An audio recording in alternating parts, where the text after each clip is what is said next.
Hello everybody and welcome to today's class. Now this is a video of the class that I did online earlier, and if you attended that class, fantastic, well done, and you can use this as revision. And if you didn't manage to get into the classroom, don't worry, you can do your class using the video now. So our work today is spelling and reading. Shall we begin? First of all, I'm going to look with you at 10 random words. What does that word mean, random? Yes, it means that in actual fact, there isn't any order or reason for these words. I've just picked them out so that we can see if you can spell them. So I'm going to give you 10 words to spell. I want you to be ready with a piece of paper and a pencil so you can write the words down, and then I'll show you the correct spelling. Now, if you don't have pen and paper to hand, don't worry, because I'm sure you can do these words, or some of them, in your head. So, the first word. We're going to look at the first word, and I want you to listen to me say the word. Then I'm going to repeat it in a sentence, and I want you to write it down, after which I will show you the word. You can check to see if you got it correct.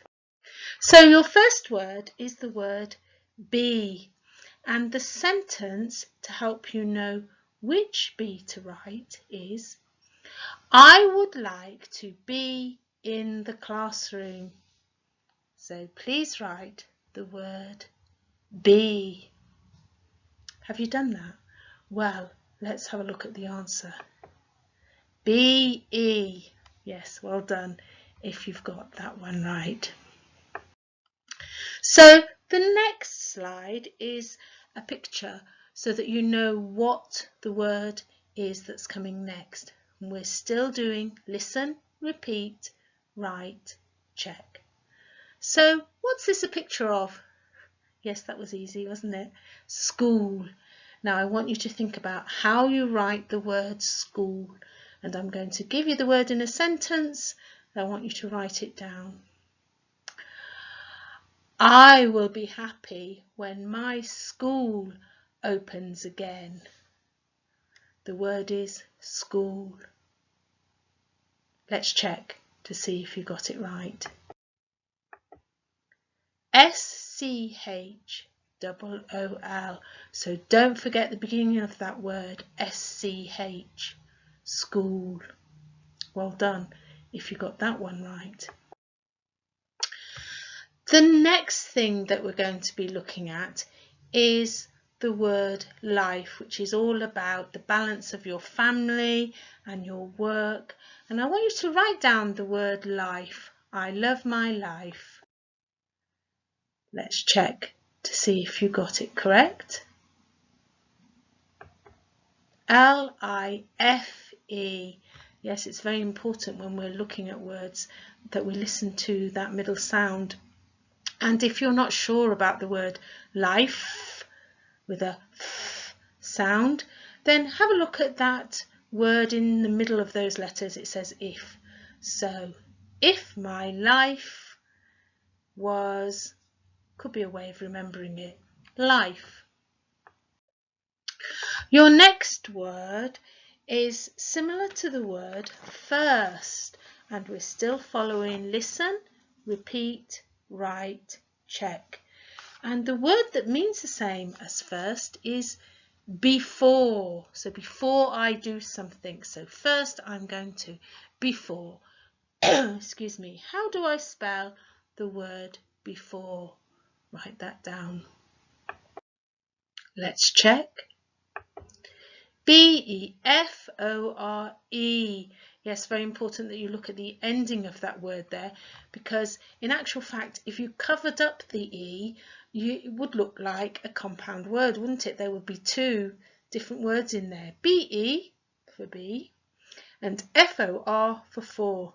But it's not a compound word in that sense because it has F-O-R-E. And we do have a word in the English language that we don't use anymore, but we use as part of other words, for. So we say foreground and forehead or forehead. So B-E-F-O-R-E, don't forget that E at the end.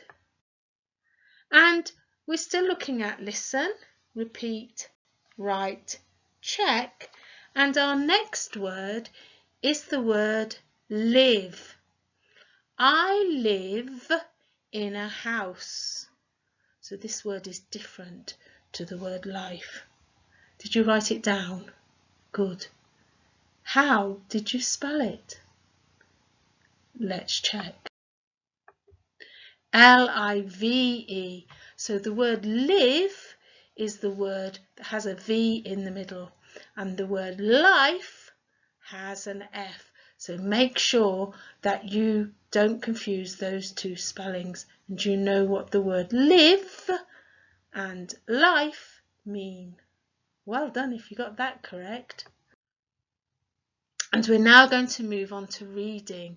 So you should have been able to now look at the number of words that you got correct and give yourself a very, very good thumbs up if you got quite a lot of those words correct there. Not looking for 100%, just looking to see if you can manage to get just over half.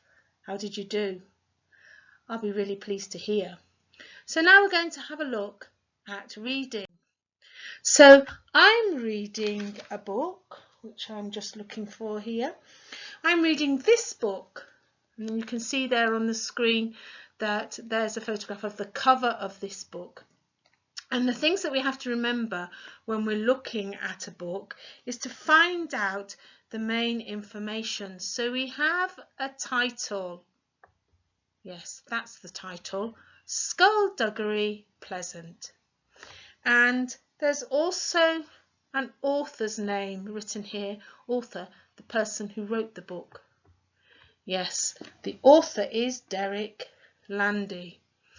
And I know that this is going to be a storybook, fiction, because of the picture and the information at the bottom of that book. So if you pick the book up, before you even start to read, you can find information about title, author, what the story might be. But you might not have much information on the front of your book, and you might not be sure whether or not you would like to read this story. So you can turn over to the back of the book, so you can turn the book over. And the back of this book, we call the information blurb. So you can see that word there on your screen, the blurb. And I can see when I look at this blurb that this story is going to be fast, fun and pacey. That sounds good. I might like this story. It sounds like a bit of an adventure.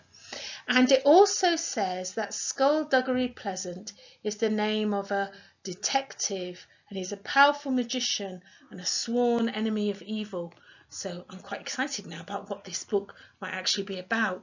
But looking at the blurb at the back means that I can decide, do I want to read this book? So don't get the books confused in terms of what type of book do you have. This is a fiction book. It's a story that's made up. We also have non-fiction.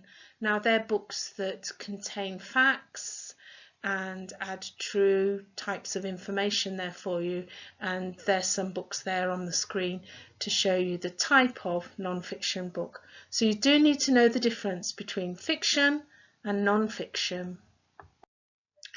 And if you're not sure, take a screenshot of this slide or go back over the key words in the slide and make sure that you know the words that are used to talk about fiction. It's not real, it's a story. It's just there for us to enjoy. That's the purpose. We look at illustrations in it. It has a beginning, a middle and an end, and if you're reading my story, there's a problem and a solution in that story. So that's fiction. And if you're looking at a non-fiction text, then you're not using any of those words to describe the book that you have or the text that you have. You're looking for real, so it's facts. So it's things you can learn, and they might be in any order. Sometimes you have photographs, charts and graphs, a table of contents, and you might have an index or a glossary and words and labels that identify what's happening in that text.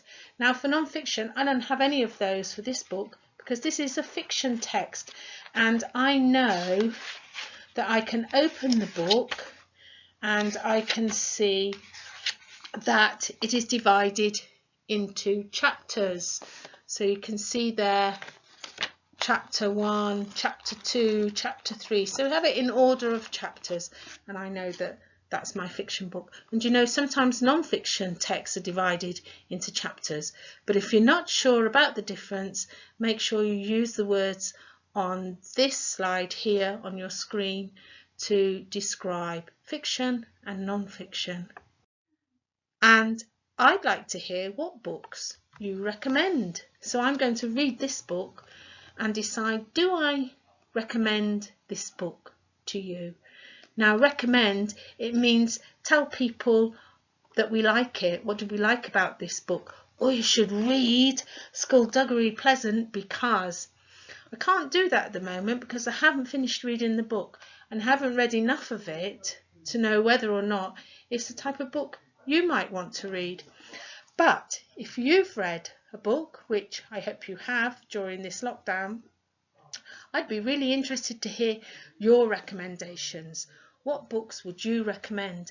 And remember, it doesn't matter if you're reading books in Kurdish or Arabic or French or any other language. You can still recommend it because sometimes we can find translations that will give us an idea of what the story is about. So I hope you do recommend some books to us. And it can be fiction or non-fiction. And that's the end of today's lesson. So time to say bye and see you next time. Bye now.